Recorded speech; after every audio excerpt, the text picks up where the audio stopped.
Halo semuanya, balik lagi bersama saya di Analisa Teknikal Saham Harian. Oke, jadi untuk hari ini sebenarnya cukup loyo ya untuk kita semua. Soalnya kita ketahui IHSG kita sejak hari Senin dan hari ini mengalami koreksi yang cukup dalam. Terutama untuk hari ini di mana IHSG kita terkoreksi hingga minus 1,55%. Nah, jadi untuk hari ini saya akan mengupdate dari pergerakan IHSG kita dan juga beberapa emiten. Salah satunya itu adalah saham Baca, yaitu saham Bank Kapital, di mana ia menjadi salah satu emiten di antara emiten-emiten yang mengalami kebakarannya di saat bursa kita lagi merah, di mana saham Baca itu mengalami kenaikan yang cukup tinggi. Oke, jadi kita langsung bahas saja dari technical index kita ya. Nah, jadi untuk IHSG kita ini sebenarnya dari perdagangan hari ini sudah mencapai level supportnya kembali di sekitar 6072 ya.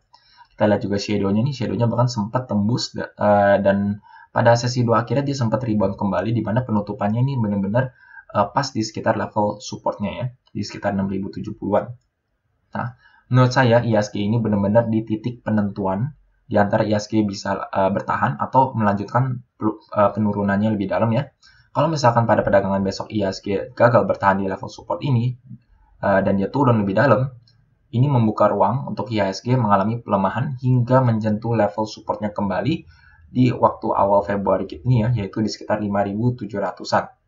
Nah, jadi kalau menurut saya untuk kalian-kalian baiknya kalian hold dulu, wait and see, lihat perdagangan besok. Kalau misalkan IHSG tidak ada tanda-tanda rebound dan IHSG terus melanjutkan koreksi, saran saya kita tunggu dulu sampai IHSG kita berhenti turun atau berkonsolidasi cukup lama, sideways cukup lama ya. Kemungkinan besar kalau misalkan IHSG benar-benar turun, dia akan berkonsolidasi di sekitar area sini ya, di sekitar 5.700 hingga 6.070 gitu. Nah, jadi apa alasannya nih yang memicu tekanan IHSG kita terus mengalami tekanan ya? Nah, sebenarnya kalau yang saya ketahui ini kemungkinan besar ada dua unsur atau dua berita yang kemungkinan besar akan menjadi alasan kenapa IHSG kita mengalami tekanan. Nah, yang pertama itu adalah dari surat utang obligasi Amerika Serikat ya. Di video saya sebelumnya saya sempat membahas bagian ini bahwa ada tanda-tanda dia mau melemah. Kalau nggak salah di waktu tanggal segini ya, sempat melemah, tetapi ternyata US 10-year bond ini mengalami kenaikan terus menerus. Kita lihat ya, dia selalu terjaga trennya di atas MA20. Dia sempat turun nih waktu itu, tapi mantul lagi di atas MA20-nya. Dan hingga saat ini sekarang US 10-year bond ini sudah mencapai 1,769%. Jadi dari awalnya waktu itu 1,6 ya, waktu beritanya yang ada, terus IHSG kita mengalami penurunan, sekarang sudah mencapai 1,767%. Ini jelas menjadi kekhawatiran kita ya, dan juga di mana dana asingnya jadi kabur dari bursa kita, soalnya mereka pasti mendingan pasang duitnya di US 10-year bond ini, soalnya kan trennya terus naik ya. Jadi kalian kalau misalkan kalian pegang saham yang utamanya itu dibandari oleh asing, mungkin kalian menyadari bahwa asing belakangan ini mengalami melakukan net sell pada emiten-emiten tersebut. Nah, salah satunya itu adalah BRI, di mana hari ini BRI mengalami koreksi yang cukup dalam ya. Selain itu kita juga ketahui bahwa rupiah kita belakangan ini terus melemah ya. Semenjak hari Jumat minggu lalu, USD kita nih, USD-nya nih terus nanjak bahkan pada 30 Maret sampai hari ini itu mengalami kenaikan yang cukup pesat. Ini menjadi salah satu faktor di mana IHSG kita mengalami tekanan. Oke, jadi untuk indeks kita ini gimana ya? Apakah masih ada harapan? Dan juga secara teknikalnya ini apakah dia benar-benar mau jeblos ya? Nah, kita lihat ya bahwa dari per day-nya pun ini MACD-nya kalau kita lihat ini minus 22 dan dia minus 26 ya. Jadi kalau dari per day-nya pun kita lihat bahwa mengalami penurunan MACD yang lebih dalam seiring IHSG kita mengalami tekanan yang lebih dalam. Nah, terus kita coba lihat time frame yang lebih pendeknya ya. Baiknya sih untuk IHSG kita jangan terlalu time frame-nya jangan terlalu mengandalkan terlalu yang kecil ya, misalkan 15 menit atau sejam pun kita coba aja dengan 4 jamnya. Nah, kita lihat bahwa saat penurunan IHSG kita lebih dalam ini, kita lihat bahwa MACD-nya sebenarnya turunnya nggak terlalu dalam ya dibandingkan sebelumnya ya. Ini kita lihat minus 25, ini minus 15. walaupun kita lihat dari garis MACD-nya ini belum ada tanda-tanda dia akan cross menunjukkan golden cross. Jadi menurut saya dengan 4 jam pun ini dasarnya masih cukup rentan ya. Soalnya kita ketahui US 10-year bond-nya terus meningkat, rupiah kita terus melemah, itu menjadi sentimen negatif di mana bisa mendongkrak IHSG kita turun lebih dalam. Sehingga kalau misalkan benar-benar lebih dalam, kemungkinan besar dari 4 jamnya pun kita bisa mengantisipasi MACD-nya mungkin bisa lebih dalam kembali. Terus kita coba lihat aja deh pakai sejamnya ya. Kita mau lihat antisipasi dari pergerakan IHSG-nya. Pergerakannya mirip ya sama yang 4 jamnya ya. Jadi kita lihat bahwa dengan penurunan yang lebih dalam, kita lihat di sini MACD-nya ini minus 8 dibandingkan sebelumnya yaitu minus 15. Nah, ini kalau kita lihat dari garis MACD-nya pun ini sudah menunjukkan tanda nanjak ya, dia sudah nanjak. Jadi dari sejam dan juga 4 jam sebenarnya sudah menunjukkan tanda-tanda bullish divergence dari MACD-nya. Kita juga lihat dari stokastiknya pun ini sudah di level oversold ya. Jadi seharusnya kita mungkin bisa antisipasi pantulan dari time frame per jam dan juga dari 4 jamnya overall di mana kita bisa mengantisipasi technical rebound ya.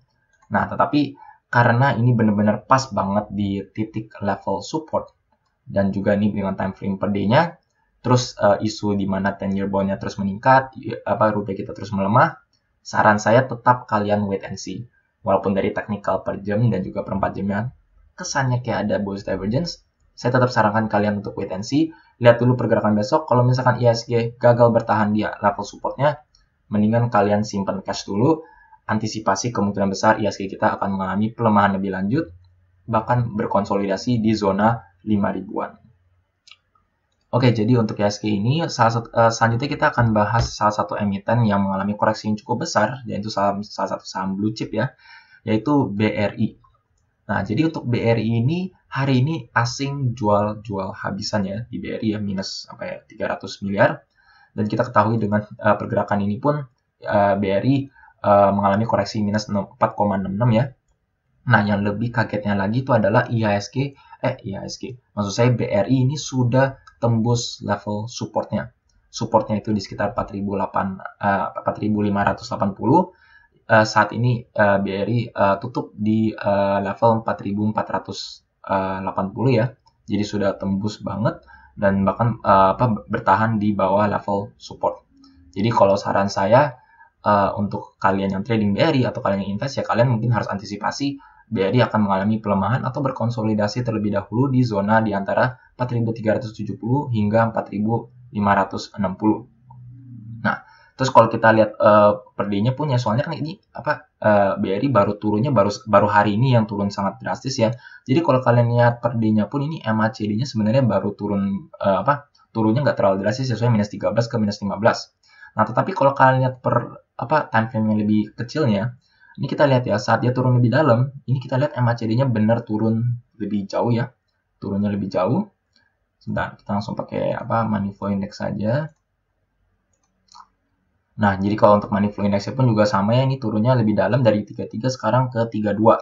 Jadi MACD dan money flow index-nya dengan time frame per 4 jam ini benar-benar mengkonfirmasi bahwa BRI ini benar turun, benar mengalami pelemahan. Kita juga lihat dari per jamnya pun ini lebih jelas ya, MACD-nya dibanding sebelumnya ini turunnya jauh lebih drastis. Money flow index pun juga turun lebih drastis, bahkan sekarang sudah di level zona oversold. Jadi untuk BRI itu saja ya, yang kalian harus antisipasi soalnya dia sudah break level support, kemungkinan besar akan mengalami pelemahan. Oke, untuk yang terakhir kita akan bahas saham baca ya yang hari ini mengalami kenaikan cukup tinggi. Tetapi menurut saya kalian tetap harus waspada untuk saham baca ini. Kita langsung bahas aja untuk saham baca. Soalnya ini saham yang small cap, jadi kita pakai time frame yang lebih kecil, 1 jam. Nah, kita lihat bahwa di jam terakhir baca, ini kita lihat MACD-nya sudah mengalami pelemahan.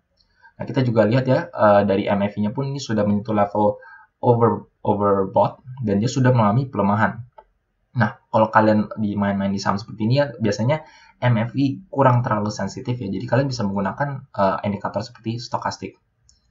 Nah, kalau di stokastik ini juga cukup jelas ya, kita udah menyentuh level overbought-nya, bahkan sudah melemah dan sudah menunjukkan tanda dead cross. Sudah ada tanda dead cross, MACD juga udah ada tanda-tanda pelemahan, kalau saran saya, seharusnya kalian TP pada hari ini. Soalnya udah tanda-tanda dia akan melemah, kemungkinan besar besok akan mengalami koreksi. Kalian harus mengingat juga IHSG kita masih rentan, jadi mungkin baca pun juga akan mengalami tekanan IHSG. Nah, kalau misalkan kalian yang pegang terus, kayaknya masih bisa naik ya, soalnya ada isu-isu apa gitu.